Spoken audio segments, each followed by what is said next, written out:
Lundi, nous sommes le 28 septembre 2020. Bonsoir et merci de choisir New World Info 1 pour vous informer dans votre numéro de l'émission Covid-19. À vos questions de ce jour, nous allons essayer d'analyser un peu les chiffres de Covid-19, enfin les décès. Près d'1 million de morts dans le monde et comme invité, Yao Kassan Koyon, il est professeur agrégé de santé publique, ancien fonctionnaire de l'Organisation mondiale de la santé à la retraite. Bonsoir professeur et merci une fois encore d'être là. Bonsoir et merci encore une fois pour l'invitation. La maladie à coronavirus annoncée fin d'année 2019 et vraiment ça s'est fait parler d'elle tristement. Février, mars et jusqu'à ce jour, on note dans la foulée près d'1 million, sinon 1 million et quelques de morts. Et selon les taux que nous avons à notre niveau, on a eu à détecter un nombre total de cas 33 millions 156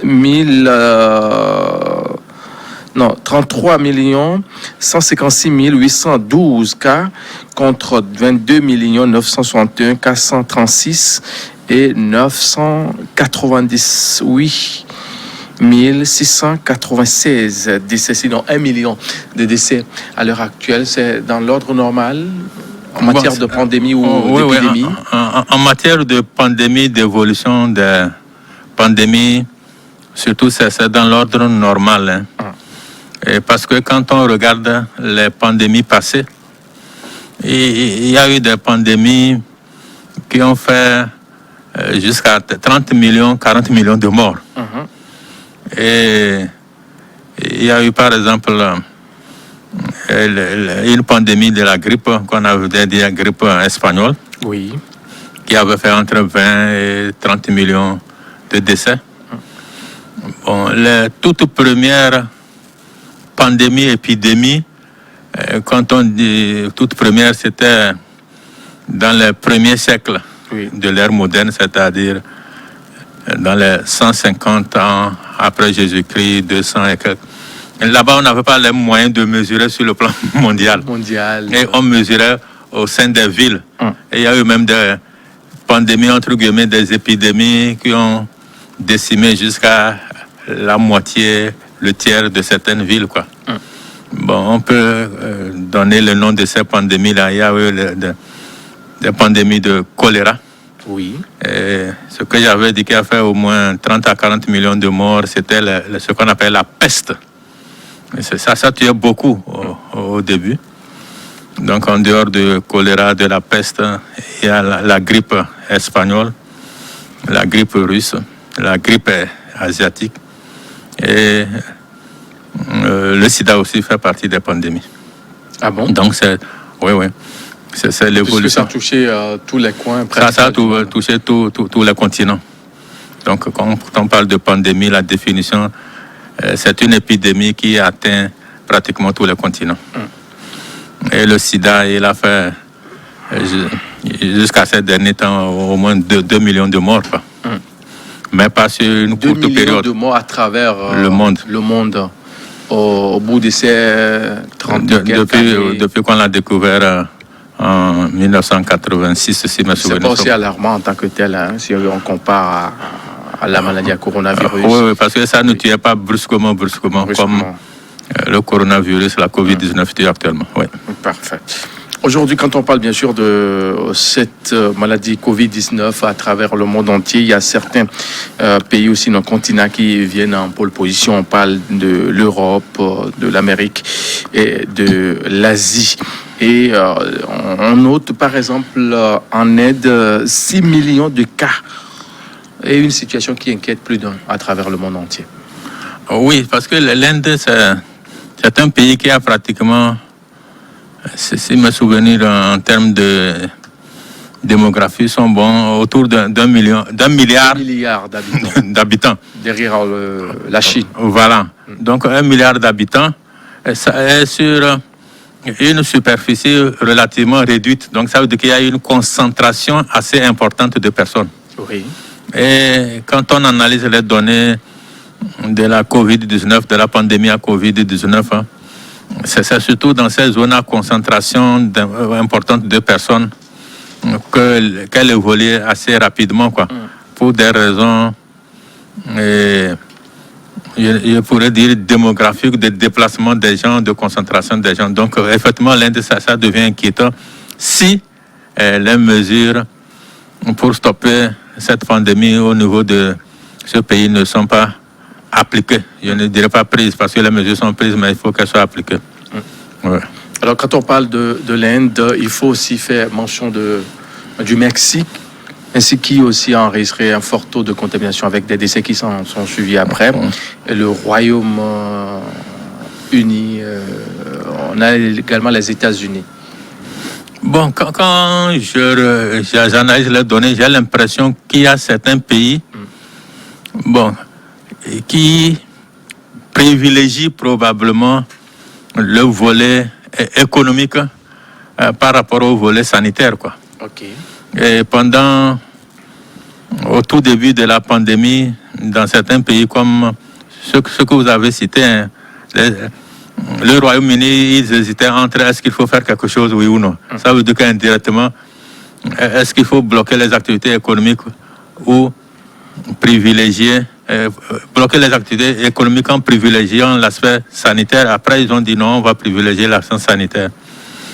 L'exemple aussi du Brésil également est typique, et également du Mexique. Le Mexique, comme vous le savez, c'est un pays qui a, je pense, plus de 100 millions d'habitants. Je n'ai pas le chiffre exact, mais c'est plus de 100 millions. Donc, c'est des pays à population très importante et très condensée. Alors, justement, quand on sait que la population elle est dense dans ces pays, on arrive à noter ces forts taux de contamination. Et dans d'autres pays, on n'a pas vraiment le même schéma. Comment cela pouvait être facilement expliqué? Si nous prenons le cas du pays, sinon du pays continent dans lequel la maladie nous est venue, la Chine, c'est pas aussi dangereux en matière de chiffres comparé à certains pays, quand nous prenons par exemple les États-Unis, Mexique et Inde.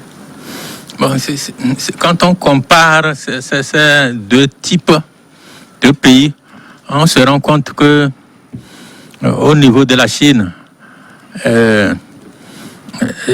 la population suit assez fidèlement les décisions des plus hautes autorités du pays, des dirigeants.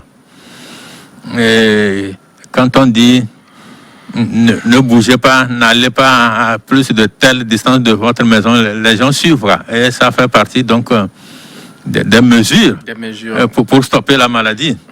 Maintenant, il y a d'autres pays où quand on dit il faut prendre telle ou telle mesure, les gens font intervenir ce qu'on appelle la liberté individuelle. Oui.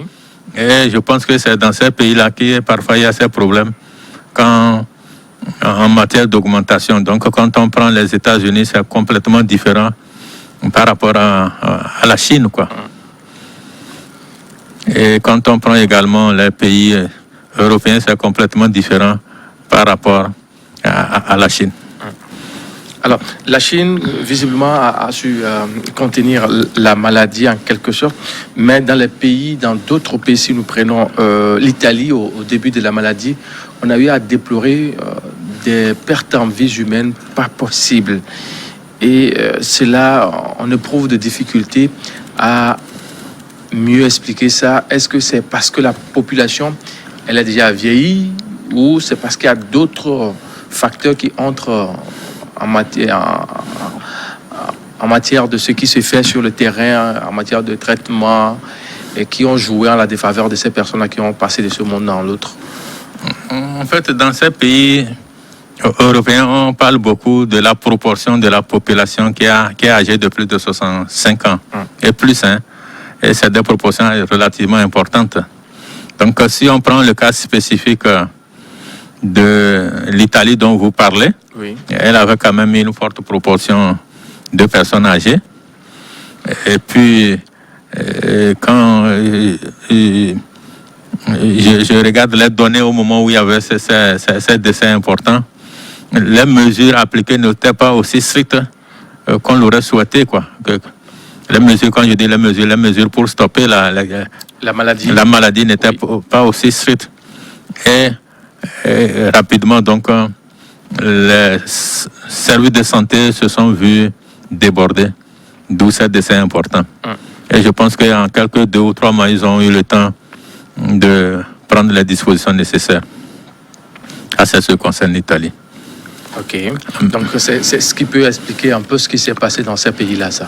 On a vu également, mais l'Afrique, si nous venons sur le continent africain, il y a l'Afrique du Sud aussi qui, de la foulée, quand on essaie un peu d'analyser les chiffres, on se dit c'est parce qu'il n'y a pas peut-être un autre facteur qui a joué, ou bien des facteurs qui ont joué en la faveur de ce pays africain-là, qui est l'Afrique du Sud. Bon, on a parlé aussi de l'hiver austral en Afrique du Sud, que la maladie est arrivée en Afrique du Sud pendant que le pays était en hiver austral. Pour ceux qui ne savent pas ce que c'est que l'hiver austral, en général, dans les pays qui sont dans l'hémisphère nord de la planète, donc de notre Terre, l'hiver se passe entre le mois de décembre et le mois de mars. Oui. Alors que au niveau de l'Afrique du Sud, c'est l'inverse. Pendant que les pays du Nord sont en hiver, eux, ils sont en été. Donc, entre décembre et mars, l'Afrique du Sud était en été. Et à partir du 22 juin, l'Afrique du Sud a commencé son hiver. Quand on dit l'hiver, bon, pour ceux qui ne sont pas partis en Afrique du Sud, à partir du mois de mai, juin, la température peut descendre jusqu'à 2 degrés, 0 degrés. Et même sur la hauteur, il y a de la neige, quoi. Donc, ces facteurs-là, on pense que ça a influencé pour que l'Afrique du Sud ait jusqu'à 16 000 morts parmi les cas positifs. Alors, maintenant, quand on prend également la démographie, moi, j'explique beaucoup le nombre de cas élevés dans les pays développés par la concentration de la population dans certaines villes et leur mode de déplacement. Déplacement par des bus, déplacement par des métros, avec concentration de personnes. Ce qui n'est pas toujours le cas dans le pays au sud du Sahara, c'est-à-dire en Afrique. Maintenant, quand on prend l'Afrique du Sud, ils ont un système qui est un peu mixte entre celui des pays européens, des pays américains et celui des autres pays africains. Ok. C'est-à-dire qu'autour d'un centre commercial d'une ville, tout autour, il y a ce qu'on appelle des faubourgs, ce qu'ils appellent leur township, qui déversent chaque jour beaucoup de personnes au centre-ville. Donc, concentration de personnes. Ces personnes prennent beaucoup de bus, etc. Et qui dit concentration de personnes dit transmission facile. Voilà ce que je peux dire. Alors, mais dans ces pays développés, si nous retournons sur le vieux continent, je veux parler bien sûr de l'Europe, est-ce qu'il y a aussi ces facteurs aussi là qui ont joué? Moi, je pense, je n'ai pas vu, mais je pense que ces facteurs de déplacement ont beaucoup joué, ne serait-ce que dans la première vague, là. Ce qu'ils ont appelé la première vague, dans le développement de la maladie. C'est-à-dire la concentration des gens pour prendre les bus, etc. Les bus, les métros et consorts. Ça a fait... Plus bien sûr l'hiver qui était au moment qui est arrivé en décembre, le froid. Qui dit froid dit développement de maladies grippales. Justement, cela m'amène à vous poser une autre question dans la foulée qui va dans ce sens-là, quand on nous faisait savoir qu'en réalité, le climat n'a pas vraiment joué un rôle en matière de cette maladie, de cette pandémie.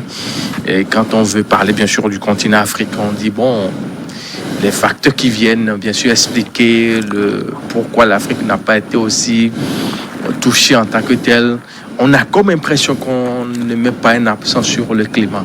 Or, visiblement, on a comme les choses se précisent et donnent raison que le soleil et puis notre saison au sud du Sahara nous ont vraiment servi à quelque chose. On a comparé l'Afrique quand même, qui est un pays tropical, donc chaud, par rapport au Brésil, et qui a également un pays tropical chaud. Et on s'est rendu compte qu'il y a eu moins de cas en Afrique par rapport au Brésil. Au Brésil, c'est pourquoi j'ai fait intervenir l'aspect concentration de la population, etc. Même moi, personnellement, j'ai l'impression également que la température joue dans un certain degré un rôle dans la transmission. Dans les pays développés, quand je dis développés, dans les pays européens, en Amérique, quand ils ont fait les études sur la durée de survie du coronavirus sur les surfaces, ils ont dit que ça peut varier entre 3 heures et parfois 2 ou 3 jours. 2 ou 3 jours. Et j'ajoute, c'est un pays tempéré. Maintenant, si c'est en Afrique sous le soleil, quand on dit que... C'est vite fait, hein? Voilà, donc rapidement, on dit que tout autour du virus, là, il y a une couronne et qui est une enveloppe lipidique. Avec le soleil, ça va se fondre. Donc, dans nos zones, probablement la transmission par les surfaces, etc., peut être moindre. Mais bon, je n'ai pas vérifié s'il y a eu des études de ce genre. Et qu'est-ce que ces études ont donné? Donc, en résumé, j'ai l'impression que la température quand même joue un certain rôle. La température, si on essaie un peu d'analyser les chiffres que nous avons à notre disposition, publiés par, bien sûr, l'OMS, on dit aujourd'hui que l'Afrique s'en sort très bien. C'est pas parce que l'Afrique a un plateau sanitaire qui a bien joué le rôle, mais c'est parce que l'Afrique, sa position sur le globe, est l'un des facteurs, la position est l'un des facteurs qui a vraiment joué. Ce qui veut dire qu'en réalité, la maladie semble beaucoup sévir dans des pays tempérés que dans les pays du sud du Sahara et certains pays de l'Amérique du Sud. Oui, on peut dire qu'après, pour le moment, après 9 mois de suivi et d'évolution de la maladie, on pourrait conclure ou s'orienter vers ce que vous êtes en train de dire. Mais maintenant, donc, il faut peut-être voir un peu plus. Quand on prend les pays européens, et les pays américains, l'Amérique, leur épidémie a commencé, comme on l'a dit, à partir de fin décembre, janvier. Alors que quand on prend nos pays africains, nos épidémies ont commencé 2 mois et demi plus tard, quoi. Oui, vers mi-mars, début avril. Voilà. On n'avait pas trop de soucis en ce moment-là, hein? Voilà. Bon, non, on n'avait pas trop de soucis, mais on a pris des mesures comme si on avait des soucis. C'est important. Oui. C'est très important. Le cas index au Togo, c'était le 6 mars. Donc, bon, il n'y avait pas vraiment péril dans la demeure. Mais on avait peur. On avait peur. Et on a pris des mesures. Voilà. Parce que la maladie, on se disait, c'est une maladie réservée pour les Blancs. Ça ne peut jamais venir en Afrique. Et que ça va nous détruire complètement. Donc, on a pris des mesures, et je dis salutaires, entre guillemets. Donc, ce n'est pas que notre système de santé est assez performant, mais nous avons pu prendre des mesures adaptées à notre système de santé et qui ont fait que le nombre de cas et également le nombre de décès n'a pas été si exponentiel que l'OMS l'avait prédit. Alors, sur le vieux continent, l'Europe par exemple, quels sont les pays qui ont été beaucoup plus touchés en matière de décès? Bon, je n'ai pas calculé les chiffres, mais en gros, il y a l'Italie. Oui. Après l'Italie, on a quand même la France qui a eu l'Espagne. L'Espagne, oui. L'Espagne, après il y a l'Espagne et la France. Au tout début, l'Angleterre aussi avait quelques décès assez importants. Et en 5e position, je pense qu'il y a la France. Donc, pour ce résumé, Italie, Espagne, Angleterre et France. Oui, mais c'est lié également aussi à leur population. C'est les pays qui ont des populations relativement denses et importantes. Et l'Amérique? Bon, au niveau de l'Amérique, c'est surtout les États-Unis. Parce qu'au début, ils ne voulaient pas prendre, les autorités au plus haut niveau ne voulaient pas prendre des mesures barrières. Après les États-Unis d'Amérique, il y a le Brésil, le Mexique, et il y a également la Colombie, je pense, les 4 pays. Bon, c'est ce que je peux dire pour le moment. Le Canada s'en sort assez bien, relativement. Ben, je ne sais pas si c'est lié au fait que la population n'est pas très dense. L'Allemagne aussi, entre-temps, avait enregistré certains morts ça et là. Mais... Oui, mais pas, quand on comparait par rapport à sa population, ce n'était pas autant que pour les autres pays, quoi. Ok. Ouais. Ce n'était pas autant que pour les autres pays. Donc voilà ce que je peux dire pour les pays qu'on dit du vieux continent. Bon. Maintenant, pour l'Amérique, je viens de dire ce qui est. Maintenant, au niveau de l'Asie, oui. Bon, on avait parlé au tout début de la Chine, mais c'est parce que ça avait commencé là-bas qu'on parlait beaucoup de la Chine.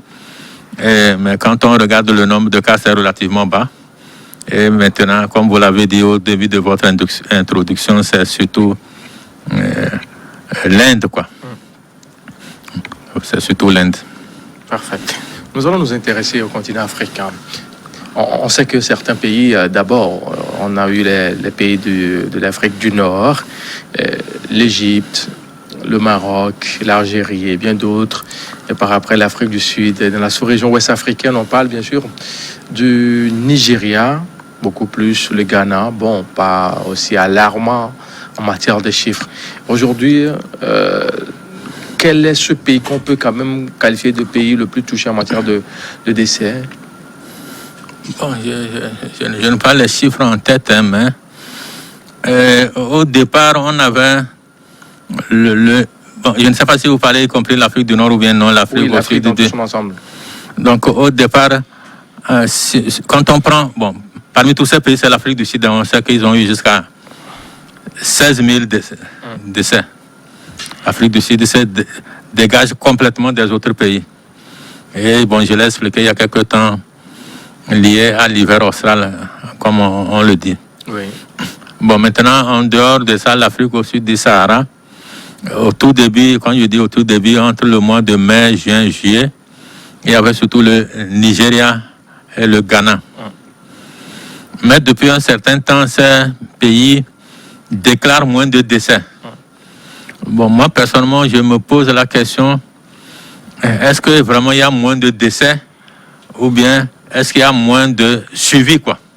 Okay. Je me pose cette question par rapport au Togo où je sais que le suivi, bon, je connais bien notre situation, est assez bien fait. Bon, quand je compare... On va en parler, parce qu'encore ces 2-3 jours, là, on a enregistré des décès. Donc, c'est ça.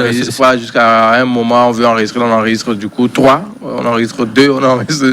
Et ça fait peur des fois. On va revenir là-dessus, mais on va s'intéresser au continent. Donc, pour le continent, voilà, je peux dire qu'il y a le Nigeria, le Ghana, premier Afrique du Sud, Nigeria et puis Ghana. C'est ce que je peux dire pour le moment. C'est parce que le plateau sanitaire n'a pas été au top ou bien n'est pas au top, ou le protocole de traitement, il y a un souci qu'on a eu à enregistrer, c'est décédé quand on sait que la maladie était tardivement venue en Afrique. Bon, ce n'est pas uniquement le plateau sanitaire, hein. Il y a ce qu'on appelle le comportement des personnes qui sont atteintes. Hein. Oui. Le plateau sanitaire peut être assez bon. Et puis les personnes tardent à venir vers les structures sanitaires. Elles peuvent venir à la phase qu'on dit un peu terminale, quoi. Et vous pouvez avoir un très bon plateau sanitaire. Des gens qui n'ont pas été diagnostiqués à temps peuvent venir, mais vous n'allez pas pouvoir les sauver. Donc je ne sais pas, je n'ai pas les études détaillées pour ces pays où il y a eu des taux élevés.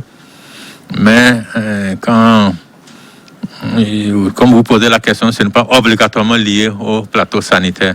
Donc c'est lié à prise de décision pour aller vers une formation sanitaire quand on sent les symptômes qui sont liés éventuellement à la COVID-19.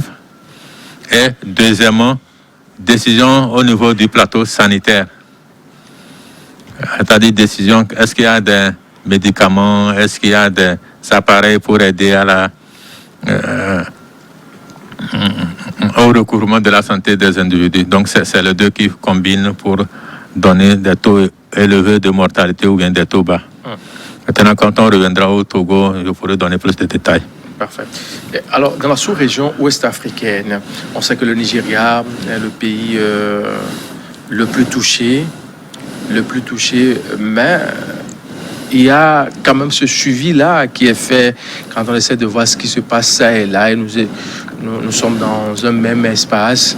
Comment cela peut être expliqué quand on sait que du Nigeria au Togo, il n'y a pas aussi une longue distance en tant que telle, et de l'autre côté, on enregistre un fort taux de contamination avec des décès.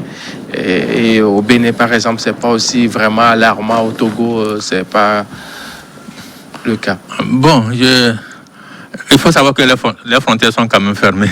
Oui, les frontières aériennes ont été ouvertes, ça fait seulement depuis le 1er août, donc ça fait 2 mois. Maintenant, les frontières terrestres sont toujours fermées. Et il faut le savoir, même si elles sont poreuses, ça veut dire que fermées, il n'y aura pas trop de monde qui traverse la frontière. Donc ça, c'est un des cas. Le Nigeria, bon, pour ceux qui connaissent le Nigeria, Lagos fait partie des plus grandes agglomérations dans le monde, avec entre, je pense, 16 et 20 millions de personnes. Lagos, ça tourne autour de 20, bientôt 25 millions. Voilà, donc il y a cette grosse agglomération, et qui dit agglomération, comme je l'ai dit plus tantôt, dit concentration de personnes. Et qui dit concentration de personnes dit contact physique beaucoup plus rapproché. Ça, c'est le cas du Nigeria. Maintenant, quand on prend à côté le Bénin, le Togo, les capitales de ces pays ne font pas quand même plus de 2 millions d'habitants, donc 10 fois moins. Et puis, ce n'est pas le même système qu'au Nigeria. Le Nigeria, c'est vraiment... Quand je dis le Nigeria, y compris Lagos et Ibadan, les grandes villes, hein, c'est un peu comme ce que j'avais dit pour l'Afrique du Sud, des quartiers périphériques qui envoient des gens vers le centre-ville sur le plan commercial, avec des bus bondés, etc. Voilà ce que je peux dire pour marquer la différence.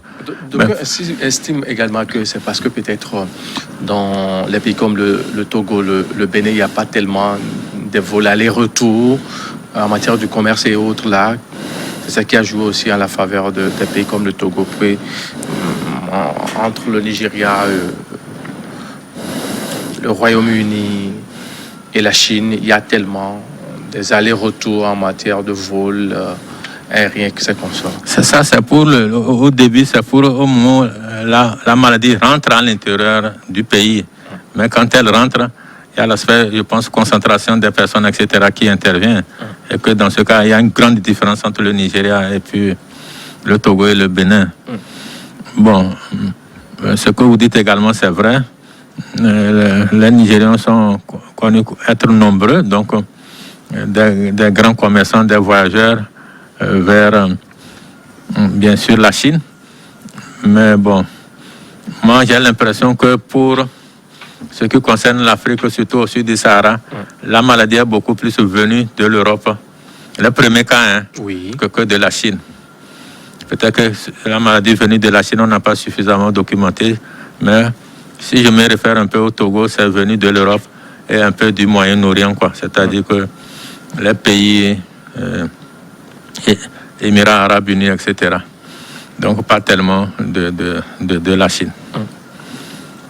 Alors, on sait qu'entre-temps, il y avait une guerre de chiffres que la Chine publiait, les cas contaminés, les décès. Il y avait ce débat-là qui se faisait. On dit que ce ne sont pas des chiffres aussi fiables. Est-ce qu'on n'est pas tenté de dire aujourd'hui qu'on a enregistré à travers le monde plus d'1 million de décès? Moi, j'aurais tendance à penser comme ça. Franchement, j'aurais tendance à penser comme ça. Quand j'analyse surtout les chiffres, les derniers chiffres. Parce qu'avec tout ce qu'on a vu, les cris, tout ça, et on dit aujourd'hui qu'on est autour d'1 million de décès au bout de 6, 7, 8, sinon 9 mois. C'est pourquoi je dis que j'aurais tendance, surtout pour les pays donc un peu asiatiques, les pays africains, mais les pays européens, je pense qu'ils enregistrent quand même le nombre de décès liés à la Covid-19 qu'ils ont. Mais entre-temps, dans les EHPAD, en France, on ne publie plus les nombres de décès. On suppose que le vieil homme et la vieille dame est parti parce que elle souffrait peut-être. Et ça fait qu'il y avait aussi un problème et on ne publiait plus vraiment les chiffres. On dit on ne publie plus les chiffres dans les EHPAD, mais les contaminations ordinaires qu'on a aujourd'hui. Oui, ça pose le grand problème de la cause d'un décès. Justement. Parce que nous, on a discuté de ça. Et si quelqu'un est âgé de, disons, comme vous dites, les femmes 90 ans, 85 ans, et puis la personne avait une maladie, et elle meurt, on fait le test, on trouve qu'il y a le coronavirus. Le médecin a dit, au départ, on considère que c'est le coronavirus qui l'a tué. Mais quand on analyse, peut-être que ce n'est pas le coronavirus. Donc je reviens à ce que vous dites en France. La personne peut mourir peut-être d'autres choses qu'obligatoirement du coronavirus. Mais en gros, moi, je pense que les chiffres au niveau de ces pays-là sont un peu plus proches de la réalité. Non pas parce que en Afrique on cache, mais en Afrique on n'a pas eu les moyens de faire tous les diagnostics, quoi. On n'a pas eu le moyen de faire tous les diagnostics à tous les niveaux. Oui. Quand je dis tous les niveaux, aussi bien au niveau périphérique que parfois après le décès, etc. C'est pourquoi je dis ça, que peut-être qu'en Europe, ils sont plus proches de la réalité par rapport à nous. Voilà ce que je peux dire. Alors, ce qui veut dire qu'aujourd'hui, quand nous parlons bien sûr d'un million de morts dans le monde, ça reste aussi à vérifier après. Très souvent, l'OMS peut diligenter une enquête pour pouvoir s'assurer de ces chiffres-là, publier ça et là durant toute cette pandémie. L'OMS peut diligenter une enquête si l'OMS a l'impression que les pays ont des chiffres de vérité qu'on lui cache. Mais si les pays n'ont pas fait les tests nécessaires pour faire le diagnostic de Covid-19 au moment du décès, même si on fait une enquête, on ne va pas trouver un plus grand nombre de cas. Je ne sais pas si je me fais comprendre. C'est-à-dire qu'une personne est morte, on n'a pas eu le temps de lui faire un test. De lui faire l'autopsie pour voir... Pour savoir si c'est telle maladie ou bien Covid-19. Même si on fait une enquête, la personne est déjà enterrée, on ne peut pas savoir. À la rigueur, on peut soupçonner que c'était ça et recorriger les chiffres. Mais il y a des pays probablement qui ont des chiffres, les vrais chiffres peut-être qu'ils ne communiquent pas obligatoirement à l'OMS, ou bien qui ne font pas tous les tests nécessaires pour arriver au bon diagnostic. Donc, ce qu'on appelle sous-notifie au niveau de l'OMS. Je pense qu'il y a quelques pays comme ça en Afrique subsaharienne. Parce que quand je regarde les données, il y a des pays sur la mortalité où le nombre de décès était largement supérieur à ceux du Togo. Et depuis 3 semaines, 4 semaines, je me rends compte que le Togo se rapproche de ces chiffres. Leurs chiffres ne bougent pas beaucoup.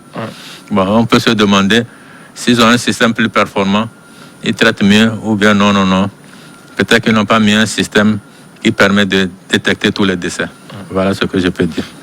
Est-ce que cela ne vient pas à relancer cette éternelle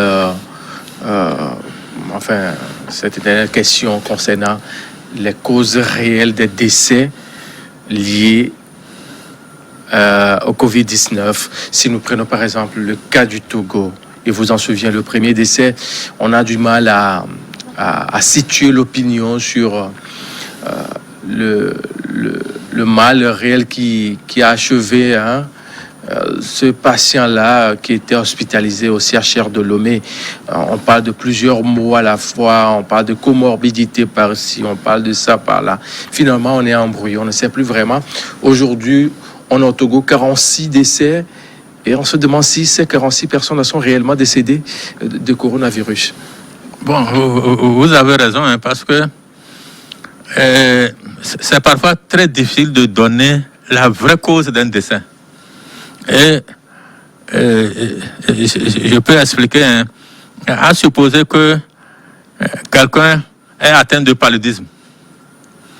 En même temps que la personne est atteinte de paludisme, la personne est hyper tendue.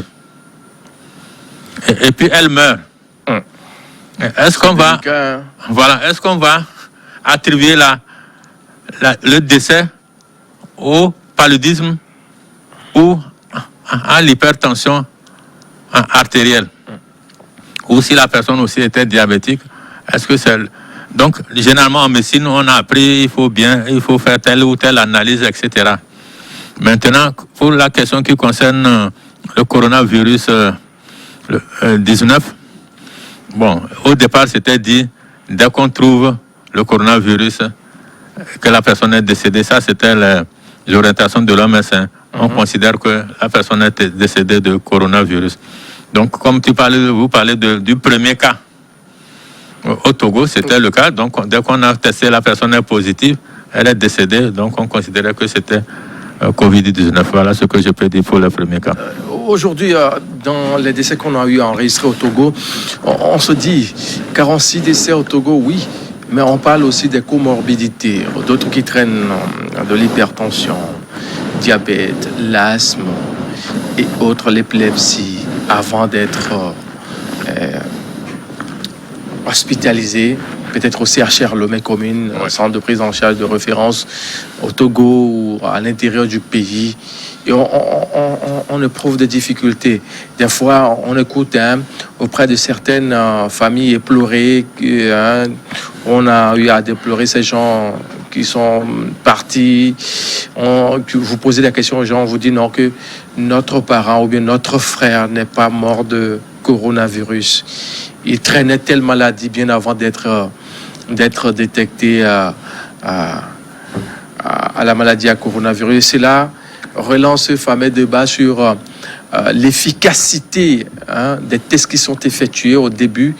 Et on se demande, bon, réellement, qu'est-ce qui se passe ou bien qu'est-ce qui n'a pas vraiment marché dans la foulée.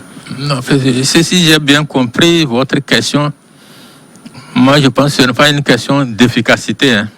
Oui, mais bon, quand la personne décède après, on dit mais que la personne n'est pas décédée de coronavirus. Ça, c'est les parents qui le disent. Oui. Mais les parents n'ont pas eu les moyens de faire le test. C'est les parents qui le disent. Parce que les parents connaissent la personne. Elle était, malade de tel ou tel. Bon, on a fait un test qui est positif, comme je l'ai dit. Ouais, mais ça veut dire au départ, dès que vous faites un test, c'est positif, quelle que soit la maladie initiale, considérez que la personne est morte de Covid-19. Bon, maintenant, ça a changé depuis un certain temps. Et il appartient depuis, au niveau du ministère de la Santé, le ministère a donné des orientations. C'est le médecin traitant qui doit vérifier en fonction des éléments qu'il a pour dire que le diagnostic là, c'est Covid-19 ou bien c'est autre maladie. Mais les parents, je sous-entends que ils pensent que c'est telle autre maladie, mais rien ne prouve que c'est une autre maladie également. Donc, je ne peux pas parler de l'efficacité du test. Bien sûr, les tests ont une certaine efficacité. Quand je dis efficacité, les tests ne sont pas sûrs à 100%. Ça peut être sûr à 99%. Ça veut dire que sur 100 malades, ça peut détecter 99. Il y aura un qui ne sera pas détecté. Mais ce que vous donnez comme exemple, ce n'est pas lié à l'efficacité des tests. Parce que si c'est lié à l'efficacité des tests, on dira que c'est ce qu'on appelle des faux positifs, c'est-à-dire qu'on a testé la personne, on dit qu'elle a le virus, mais qu'elle n'en a pas, quoi. Est-ce que cela vous est arrivé une fois ici au Togo dans la prise en charge, on a eu à assister à ce genre de situations, des faux positifs? Bon, il faut demander ça peut-être au laboratoire quand vous aurez, parce que c'est le laboratoire qui fait les tests là. Oui. Si vous l'invitez ici, vous pouvez lui demander. Ça veut dire pour savoir si une personne est faussement positive, on fait un test avec un réactif et puis on reprend le même test avec un autre réactif qui est supposé être, qui est plus sensible. Nous utilisons le mot sensible pour dire que sur 100 personnes qui sont malades, ce test détecte les 100 personnes. Et si l'autre test a détecté une personne positive et celui qui est plus sensible ne la détecte pas, on dit que c'est un faux positif. Donc il faut poser la question quand vous allez inviter la responsable ou un des responsables du laboratoire. 46 décès enregistrés au Togo, c'est beaucoup ou bien c'est dans l'ordre normal? Moi, quand je regarde par rapport au tout début, comme on a dit le 6 mars, moi je trouve que c'est beaucoup. C'est beaucoup, hein? C'est beaucoup. Quand je regarde également ce que nous appelons le taux de létalité, c'est-à-dire le nombre de décès par rapport au nombre de personnes qui sont testées positives, je trouve que c'est également beaucoup. Et qu'en a-t-il bien sûr des guéris? Parce qu'on a souvent comme impression que c'est ça qu'on brandit souvent. Hein? Les gens parlent que le Togo s'en sort très bien, que les décès 40, 46, c'est pas aussi alarmant. Pour un profane qui ne s'y connaît pas vraiment, quand vous dites que c'est beaucoup, on se demande, bon, qu'est-ce qui n'a pas marché? Le protocole sanitaire... Non, quand on dit que le Togo s'en sort pas mal, hein, oui. Ça veut dire que le Togo prend suffisamment de mesures pour que la maladie ne s'étend pas trop. Je ne sais pas si vous voyez la nuance. C'est-à-dire que le Togo, les personnes contacts d'une personne qui est positive sont détectées à temps. Oui. Ces personnes contacts sont isolées à temps pour qu'elles ne contaminent pas d'autres personnes, pour qu'on n'ait pas un grand nombre de personnes testées positives. Sur ce point, le Togo fait bien, sinon très bien. Très bien. Okay. Maintenant, le nombre de décès, comme je l'ai dit il y a 15 ou 20 minutes, maintenant, s'il y a des patients qui traînent en disant que j'ai le palu, je vais aller acheter paracétamol, ces personnes vont venir un peu tardivement dans le système de soins du Togo. Et ces personnes vont mourir. Mais ce n'est pas parce que le Togo n'est pas efficace que ces personnes sont mortes. Mais quand on sait que la maladie aussi n'est pas, enfin, se guérir de coronavirus sans peut-être traitement, beaucoup de gens s'en sortent très très bien selon les mots de vous qui êtes bien sûr les professionnels du domaine. Et dans la foulée, on nous dit, bon, il faut que la personne soit vite internée, soit vite suivie. C'est tout comme les autres maladies finalement, quand on voit ce qui se passe sur le terrain. Vous ne pouvez pas, par exemple, choper le paludisme et démarrer 2 semaines sans traitement. Vous pouvez, avec le pic, vous pouvez partir facilement, contrairement au corona, qui n'est pas aussi, bon, visiblement. Hein. Bon, si j'ai bien compris votre question là, on veut interner la personne de... Ça dit quand on dit la personne ne s'est pas vite manifestée, et voilà, la maladie a eu raison d'elle, et c'est ça qui a compliqué sa situation, et on n'a pas pu sauver les meubles, comme on le dit souvent. Et je me dis, bon, est-ce que Corona, c'est aussi dangereux? On peut parler de la contamination qui est très facile, mais la maladie, le traitement... avec les antalgiques, repos et tout ce qu'on nous conseille, on peut s'en sortir aussi tête haute.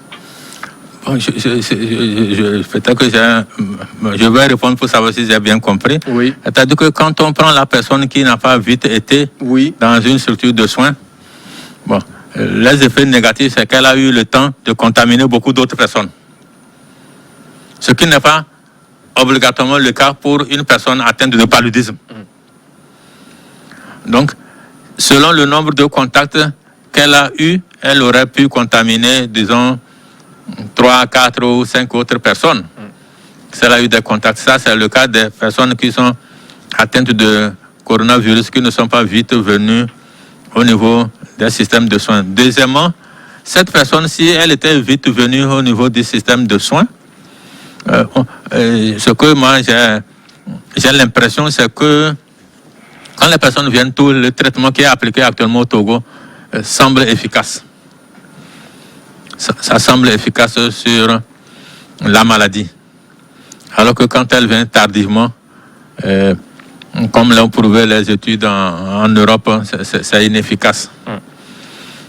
Maintenant, par rapport à d'autres maladies, donc paludisme, bon, je réponds là-bas, il serait également bon qu'on s'occupe également de ces cas de paludisme. Je pense que depuis quelques 2 mois, le Togo quand même s'occupe à la fois des 2 aspects, quoi. Comme vous le savez,